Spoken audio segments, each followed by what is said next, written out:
શ્રી ગણેશાય નમઃ। અધ્યાય ત્રીજો।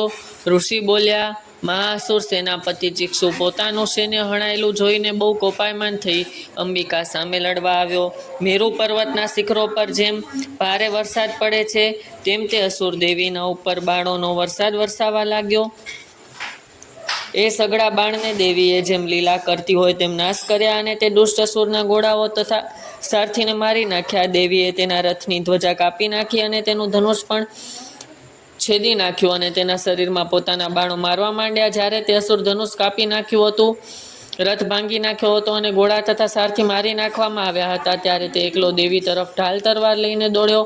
એ અસુર આવીને સિંહના માથા પર તીક્ષ્ણ ધારવાળા ખડગના ઘા માર્યા। મેઘામુનિ સુરત રાજા કહે છે, હે નૃપનંદન, તે ખડગ દેવીની ભુજાને અડકતા જ ભાંગી ગયું। એ જોઈ તે અસુર કોપથી લાલચોળ આંખ કરીને ત્રિશુલ લઈ દેવીને મારવા દોડ્યો। તે મહાસુર તે શૂળ દેવી તરફ ફેંક્યું। તે સૂર્યબિંબ જેવું પ્રજ્વલમાન તે જોડાતું હતું અને જાણે વાદળામાંથી સૂર્ય નીકળતો હોય એવું લાગતું હતું। દેવીએ શૂળ આવતું દેખી પોતાનું મૂક્યું, તેથી તે શૂળ 100 કકડા થઈ ગયા અને તેને મૂકનાર મહાઅસુર ચિક્ષુને પણ પ્રાણ ગયો। મહિષાસુરના સૈન્યના ચિક્ષુ મરાયો એટલે દેવતાઓ દુઃખ દેનાર ચામર નામના અસુર હાથીને ચડીને આવ્યો। એ ચામર અસુર આવતા જ દેવી તરફ શક્તિ ફેંકી। એ શક્તિ દેવીને માત્ર હુંકારથી ભોય પાડી અને તેજ વગરની થઈ ગઈ। પોતાની ભોંય પડેલી અને ભાગેલી શક્તિ દેખી ચામર અસુર બહુ જ ક્રોધે ભરાયો અને તેણે ત્રિશૂળ ફેંક્યું। તે દેવીને પોતાના બાણ વડે છેદી નાખ્યું। દેવીનો સિંહ કુડકો મારીને ચામર હાથીને ગણસ્થળ પર થઈ બેઠો અને ત્યાં દેવતા દુશ્મન અસુર સાથે યુદ્ધ કરવા લાગ્યો। તેઓ બંને લડતા લડતા ભોંય પડતા ને દારૂણ લડાઈ ચાલી। ક્રોધયુક્ત થઈને બાહુ યુદ્ધ કરતા એવામાં સિંહ વેગથી આકાશ તરફ ઊંચકો ઉછળી ચામર અસુર પર છલાંગ મારી અને પોતાના પંજા વડે તેનું માથું ધડથી જુદું કર્યું। દેવીએ રણક્ષેત્રમાં શિલા અને વૃક્ષોની પ્રહારથી ઉદ્ગ્ર અસુરને મારી નાખ્યો અને કરાળ અસુરને દાંત મુકાવું તથા માચા મારી નાખ્યા। દેવીએ ક્રોધ કરી ગદાઓ મારી ઉદ્ધાત અસુરનો ચૂરો કરી નાખ્યો। બિંદીબાલ મારીને બાસ્કળ નામના અસુરનો જીવ લીધો। તામ્ર અને અંધકે 2 અસુરના બાણ માર્યા, તેથી તે મરી ગયા। પરમેશ્વરી, ઉગ્રશ્ય, ઉગ્રવીર્ય અને મહાનુ એ 3 રાક્ષસોને ત્રિશૂળ મારી નાખ્યા। તલવાર મારીને બિડાલનું માથું કાપી નાખ્યું, તેથી તે રણમાં પડ્યો। દુર્ધર અને દુર્મુખે અસુરનો બાણ વાગ્યા, તેથી જયલોકમાં જવાબ દેવા ગયા। મહિષાસુરે પ્રમાણે પોતાના સૈન્ય નાશ થયેલો જોઈ પાડાનું સ્વરૂપ લઈ દેવીના ગણને ત્રાસ દેવા લાગ્યો। કેટલાક ગણના મોઢા વડે ને કેટલાકને ખરીઓ વડે તથા બીજાઓને પૂંછડા વડે, કેટલાક શિંગડા વડે વિદારણ કરવા લાગ્યા। કેટલાક પોતાના વેગથી તથા બીજાના ભ્રમણથી અને કેટલાક નિશ્વાસના પવન વડે ભૂતળ પર પડ્યા। એ પ્રમાણે ભોય પાડીને તે મહાસુર મહિષાસુર મહાદેવીને વાંસીને મારવા દોડ્યો। તે વખત દેવી મહાક્રોધ કર્યો। તે મહાવીર્યવાન અસુર ભારે કોપથી પૃથ્વીનું પૃષ્ઠ ખણતો તેમ પર્વતો શિંગડા વડે ઊંચી ઉછળતો હતો અને તે વખતે બરાડા પાડતો હતો। તે ભોંય ખોતરીને જમીન ઉછળવા લાગ્યો અને પૂંછડા વડે સમુદ્રમાં પાણી ઉછાળવા લાગ્યો, તેથી સગળી બાજુએ જળ કરી મૂક્યું। એને ડોલતા શિંગડા આઘાતથી વાદળો વેરાઈ ગયા અને ટુકડે થઈ ગયા। એના શ્વાસને પવનને ઝપાટે ઊંડેલા સેંકડો પાડો આકાશમાંથી નીચે ગબડાયા। તે મહાસુર ક્રોધથી દેવી હતા ત્યાં મારવાને દોડી આવતો હતો। તેને જોઈ દેવીએ પણ તે અસુરનો વધ કરવા માટે ક્રોધ ધારણ કર્યા। દેવીએ પાંસ ફેંક્યો અને તે વડે અસુરને બાંધી લીધો। એ વખતે અસુર પાડાનું રૂપ તજી એકદમ સિંહનું રૂપ લઈને ઊભો રહ્યો અને ચંડિકાએ તેનું માથું છેદવા જાય છે તે તુરત વળી જેના હાથમાં તલવાર ઝાલેલી હતી એવા પુરુષનું રૂપ લઈને ઊભો રહ્યો। પછી દેવીએ ઢાલ તથા તલવારોના પુરુષોને કાપી નાખ્યા। ત્યારે એક મોટો હાથી થઈને ઊભો રહ્યો। પોતાના સૂંઢ વડે તે હાથી રૂપાળો અસુર સિંહને ખેંચવા લાગ્યો। તે વખતે દેવીએ તેની સૂંઢ તલવાર વડે કાપી નાખી। તે વખતે તે અસુર પાછું પોતાનું પાડાનું રૂપ ધારણ કર્યું અને સચરાચરમાં વિશ્વને ભય પમાડવા લાગ્યો। એ વખતે ઝગમગતા ચંડિકા ક્રોધે ભરાયા અને તેમણે સુરાપાન કર્યું તથા તેની આંખો લાલ લાગી। તે વારંવાર હસવા લાગ્યા। એ વખતે બળ અને વીર્યના મતથી ઉદ્ધત થયેલા તે અસુર વારંવાર બળાડા પાડવા લાગ્યો અને ચંડિકા તરફ મોટા મોટા પર્વતો ફેંકવા લાગ્યો। તે પાડાના રૂપાળા અસુર નાખેલા પર્વતોએ દેવીને ચૂરે ચૂરા કરી નાખ્યા અને જેનું મોઢું મધ પીવાથી લાલ થયેલું છે એવા તે પોતે મહિષાસુરને આ પ્રમાણે બોલ્યા। દેવી બોલ્યા, હું જ્યાં સુધી મધ પી રહી હતી ત્યાં સુધી તો મૂઢ તું ક્ષણ માત્ર ગર્જના કરી લે, પછી હું તને મારી નાખીશ એટલે તરત દેવતાઓ ગર્જના કરશે। ઋષિ બોલ્યા। એ પ્રમાણે બોલીને એકદમ સિંહ પરથી કૂદકો મારી તે મહાસુર મહિષાસુર પાસે ગયા અને એક પગ વડે તેને દાબીને તેના કંઠમાં ત્રિશૂળ માર્યું। દેવીએ તે પાડા રૂપી અસુરનું ગળું કાપી નાખ્યું એટલે તેના ગળામાંથી અડધું અસુરને સ્વરૂપ બહાર આવ્યું। તે મહિષાસુર બહાર નીકળેલા અર્ધ શરીરથી જ દેવી સાથે યુદ્ધ કરવા લાગ્યો. એ વખતે દેવીએ વેરવેળા તેનું ગળું કાપી નાખ્યું. મહિષાસુર પડ્યો એટલે તેને સગડી દૈત્યો સૈન્યનો હાહાકાર થઈ ગયો અને સગડા દેવ ગણોને અત્યંત હર્ષ થયો. ઇન્દ્ર, સગડા દેવતાઓ, બ્રહ્મા તથા ઋષિઓ હર્ષને લીધે દેવીની સ્તુતિ કરવા લાગ્યા. ગાંધર્વો ગાયન કરવા લાગી તથા અપ્સરાઓ નાચ કરવા લાગી. જે માર્કંડે પુરાણે સાર્વિક મન્વંતર મહામય મહિષાસુરવધ નામ તૃતીયો અધ્યાય. શ્રી ગણેશાય નમઃ. અધ્યાય ચોથો. ઋષિ બોલ્યા, દેવતાઓએ દુશ્મન દુરાત્મા મહિષાસુર હતો. તે અતિ વીર્યવાન હતો, તો પણ દેવીએ તેને મારી નાખ્યો. તેથી ઇન્દ્ર વગેરે સગડા દેવતાઓ ટોળે મળીને દેવીની સ્તુતિ કરવા ચાલ્યા. તેઓ જઈને તેમના નમ્ર માથા નમાવ્યા અને સુંદર શરીરવાળા દેવતાઓ આનંદથી પ્રફુલ્લિત થયા અને કહેવા લાગ્યા, સગડા દેવતા ગણોમાંથી જ તે જ કે શક્તિ નીકળી તેના સમૂહને જે મૂર્તિ થઈ તે દેવી છે, અને એ દેવી પોતાના શક્તિ વડે આ સકળ જગતને સર્જ્યું છે. એવા અંબિકા દેવી સગડા મહર્ષિ અને દેવોને પૂજ્ય એટલે પૂજવા લાયક છે. તેમને અમે નમીએ છીએ. અમે નમેલાઓને દેવીનું ભલું કરો.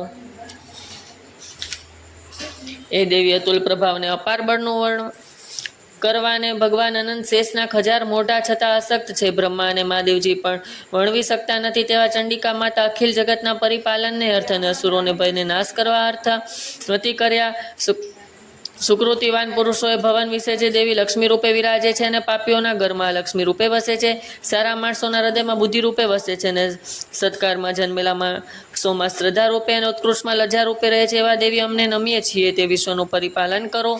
અતિ વીર્યવાન અસુરને તે સહી કરી નાખ્યો. તેથી એ દેવી તારું રૂપ અચિંત્ય છે. તારા ચરિત્રો અસુર અને દેવગણો માટે અદ્ભુત છે. એ દેવી અમે એનું વર્ણન સી રીતે કરીએ? હે દેવી, તું સમસ્ત જગતની સૃષ્ટા છે. તારામાં સત્વ, રજ અને તમે 3 ગુણ હોવા છતાં તે દોષ તેને સ્પર્શ કરી શકતો નથી. વિષ્ણુ અને મહાદેવ પણ તેને પાર ન પમાય એવી કહે છે. એ દેવી, તું સર્વના આશ્ચર્યરૂપ છે. સર્વ જગતની તું અંશભૂત છે. તું નિર્વિકારી છું. તું મોટામાં મોટી પ્રકૃતિ અને આદ્યા છે. હે દેવી, અમો દેવતાઓની તૃપ્તિને અર્થાત સગડા યજ્ઞોમાં સ્વાહા એ શબ્દ એમને ભોગ અર્પણ કરવામાં આવે છે, અને એ સ્વાહા પણ તું જ છે. વળી પિતૃગણ તૃપ્તિને હેતવાથી માણસો સ્વધા એવું તારું નામ ઉચ્ચારે છે. હે દેવી, તું મુક્તિને આપનારી છે.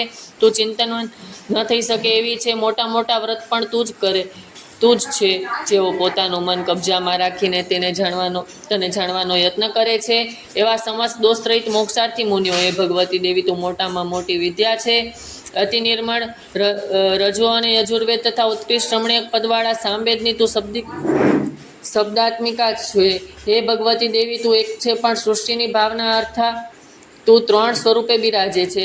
હે દેવી, તું સૌ જગતના 3 પ્રકારમાં દુઃખનો નાશ કરનાર છે. હે દેવી, તું સરસ્વતી દેવી છે, કારણ કે અખિલ શાસ્ત્ર ને સાર તું જાણે છે. હે દેવી, તું દુર્ગા છે, કેમ કે આ દુર્ગ એટલે તરવાને મહાકઠણ એવા ભવસાગરને માટે નાવરૂપ છે. હે દેવી, તું કશાની જરૂર ન હોય એવા નાવરૂપી છે. મધુ અને કેટમ એ 2 રાક્ષસના દુશ્મન વિષ્ણુના હૃદયમાં જેણે વાસ કર્યો છે, એવી હે દેવી, તું લક્ષ્મી રૂપે વિરાજે છે. ચંદ્રમાએ પોતાના લલાટ કે માથાને મોળિયાઓના વિશે ધારણ કરનારી શિવજી માટે સ્થાપિત થયેલ ગૌરી રૂપે છે. હે દેવી, તારું મુખારવિંદ પૂનમના પૂર્ણચંદ્ર પ્રમાણે શોભે છે. પૂર્ણચંદ્ર બિંબ તો મૃગાંક કાળા ડાગા છે, પણ તું તો ડાગા રહિત ઉત્તમ કનક જેવી કાંતિવાળી છે. તું સર્વને ચાવા લાયક છે. એવું તારું સર્વગ્રુષ્ટ મોઢું જોઈને મહિષાસુર સર્વ કોઈ મોહ પામે છે, છતાં મોહ પામતો નથી. એ અતિ અદ્ભુત આશ્ચર્યની વાત છે. દેવી, તું ક્રોધે ભરાયેલ હતી અને તારી ભ્રુકુટી વિકરાળ થયેલી હતી. એ વખતે તારું મોઢું પૂનમના દાડે ઉગતા ચંદ્ર જેવું શોભતું હતું. એવા મોઢાને જોઈને મહિષાસુરે પ્રાણ મૂક્યો. એમાં કાંઈ વિચિત્ર નથી, કારણ કે તે કોપાયમાન થયેલી અંત લાવનાર દર્શનમાં કોણ જીવી શકે? કોઈ પણ પ્રાણી જીવવાને અશક્ત છે. હે દેવી, સર્વના માટે પ્રસિદ્ધ કૃપા કર. હે ઉત્કૃષ્ટ દેવી, અમારા શત્રુ મહિષાસુરના હતી ભારે બળવાન અસુરોના સૈન્ય અને એનો નાશ હમણાં કર્યો છે, માટે તારી અમારે પ્રત્યે કૃપા છે. હે દેવી, જેના પર તું પ્રસન્ન છે તે માણસ આ જગતમાં ધનવાન થાય છે. કીર્તિ પણ તેને જ મળે છે, અને ધર્મ, અર્થ, કામને મોક્ષે 4 પુરુષાર્થ તે ભોગવે છે. જે માણસ ઉપર તું અભ્યુદય આપનારી પ્રસન્ન છે તે માણસ ધન્ય છે, કેમ કે તે માણસ સુંદર પુત્ર, કયાગરા નોકર અને મનોરમા સ્ત્રી મેળવે છે. હે દેવી, ધર્મી પુરુષોને હંમેશા કર્મ કરે છે. એમાં એવા સુકૃતને લીધે નુહા પછી તારી કૃપાથી તેઓ સ્વર્ગમાં જાય છે. માટે હે દેવી, સર્વ સત્કર્મોના ફળ આપનારી તું જ છે. હે દુર્ગા દેવી, જે પ્રાણી તારું સ્મરણ કરે છે તેની તું જરા બીક કાઢતી નાખે છે. હે દેવી, કોઈ સ્વસ્થ ચિત્ત કરીને તારું સ્મરણ કરે તેને અતિ નિર્મળ શુંભ બુદ્ધિ આપે છે. હે દેવી તું તારા ભક્તજનને દળદર કાપી નાખે છે અને તેના ભય અને દુઃખને નાશ કરે છે. માટે હે દેવી તારા સિવાય બીજી કઈ દેવી દારિદ્ર દુઃખ ભય દૂર કરનાર છે. સર્વ ઉપકાર કરવા માટે સદા તારું રેડું પારકે દુઃખ ભીંજાય છે. તે આ બધા અસુરોને મારી નાખ્યા તેથી જગતને સુખની પ્રાપ્તિ થઈ છે. તથા તે અસુરોને પુષ્કળ પાપ કરેલા એટલા માટે નરકને લાયક હતા. તેઓને સંગ્રામ વિશે તે મારી નાખ્યા તેથી તે દિવ્ય દેહ ધારણ કરીને સ્વર્ગમાં જાય છે. હે દેવી તારી કૃપા છે. હે દેવી તને જોતા જ સગડા અસુરો બળીને ભસ્મ કેમ થઈ જતા નથી? કેમ કે થવું તો તેમ જોઈતું હતું. તારે શસ્ત્ર મારવાનો પ્રયત્ન શું કરવો જોઈએ? પણ હે સાધ્વી દેવી તું બહુ કૃપાળુ છે. દુશ્મનને પણ ચાહ્યા છે અને ભલું ઈચ્છે છે. માટે તેમના પર શસ્ત્ર ચલાવ્યા કે જેથી કરીને તેઓ તારા શસ્ત્રથી મરીને દેવલોકમાં જાય. એવો તારો એમને વિશે ઉત્તમ વિચાર છે. એ સગડા અસુરોને તારું ચંદ્રબિંબ સમાન સુખ અને તારા મ્યાનમાંથી બહાર કઢાયેલા ખડગનો વિસ્તાર પામેલો પ્રકાશ અને તારા ત્રિશૂળની અણીની કાંતિ જોઈ તો પણ તે અસુરો દ્રષ્ટિલેશ માત્ર પણ ચલિત થતી નથી. એ તારી કૃપાનો પ્રભાવ છે. હે દેવી તારું શીલ ધૃતિવાળા પુરુષો નઠારી વૃત્તિનું સમન કરે એવું છે. તારું અતુલ્ય રૂપનું બીજા કોઈ ચિંતવાન કરી શકતા નથી કારણ કે તે અવિચિંત્ય છે. દેવતા અને પરાક્રમ જેણે હરી લીધા છે એવા અસુરોને નાશ કરવા તું વીર્યવાન છે. હે દેવી તેઓ તે મારી દેવલોકને મોકલ્યો એ તારી દયાનો પ્રભાવ છે. હે દેવી તારા પરાક્રમ અને શાની ઉપમા આપીએ? તારું રૂપ જ તારા શત્રુ અસુર તેને ભય ઉપજાવે છે તેના માટે પણ એમને ઉપમા જડતી નથી. હે દેવી તે અસુરો માટે નિષ્ઠુરતા દેખાડી તો પણ તારા ચિત્તમાં તો તેઓ પર દયા જ છે. આવા દેવીને માટે અમને ત્રણેય ભુવનમાં કોઈ પણ ઉપમા જડતી નથી. હે દેવી તે તું જ છે. તારા જેવું બીજું કોઈ જ નહીં. આ અખિલ ત્રિલોક્ય સ્વર્ગ મૃત્યુ પાતાળ અસુરોથી દુઃખ હતું એ અસુરોને મારી નાખીને હે દેવી તે ત્રણેય લોકમાં રક્ષણ કર્યું છે.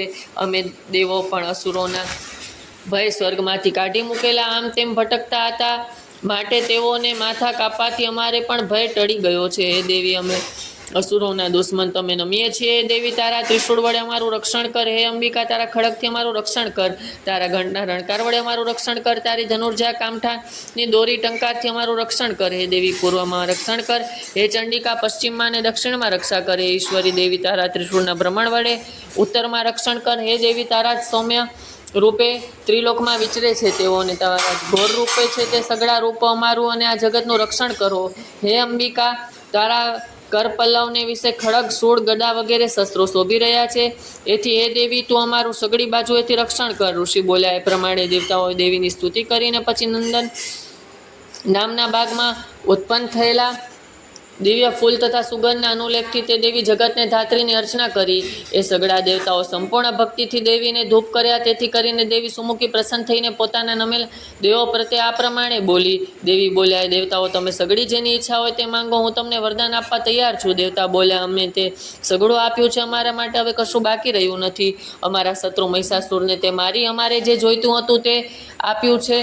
તેમ છતાં જો તારે વરદાન આપવાની મરજી છે તો હે દેવી અમે માંગીએ છીએ કે હે દેવી જે વખતે અમે દેવતાઓ તારું સ્મરણ કરીએ તે વખતે અમારે મોટામાં મોટી આપત્તિ પણ તું નાશ કરી નાખજે.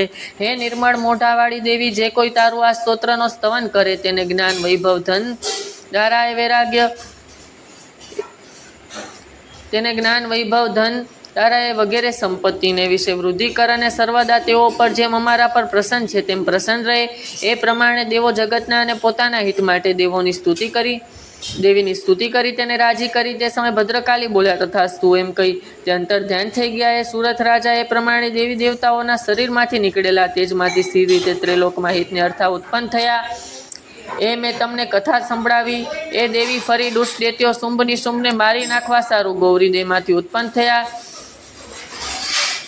એ દેવી ઉત્પન્ન થયા તેનું કારણ એ જે લોકોનું રક્ષણ કરવું અને દેવતા પર ઉપકાર કરવો. એથી કથા હું તમને કહું છું કે સુરથ રાજા તું સાંભળજે. શ્રી શિવમાં માર્કંડે પુરાણે સાર્વિક મન્વંતરે મહાત્મય સક્રાદિ સ્તુતિ નામ ચતુર્થો અધ્યાય. એ પ્રમાણે માર્કંડે પુરાણે સાર્વિક મન્વંતર બનાવની સક્રાદિ સ્તુતિ નામનો ચોથો અધ્યાય સંપૂર્ણ.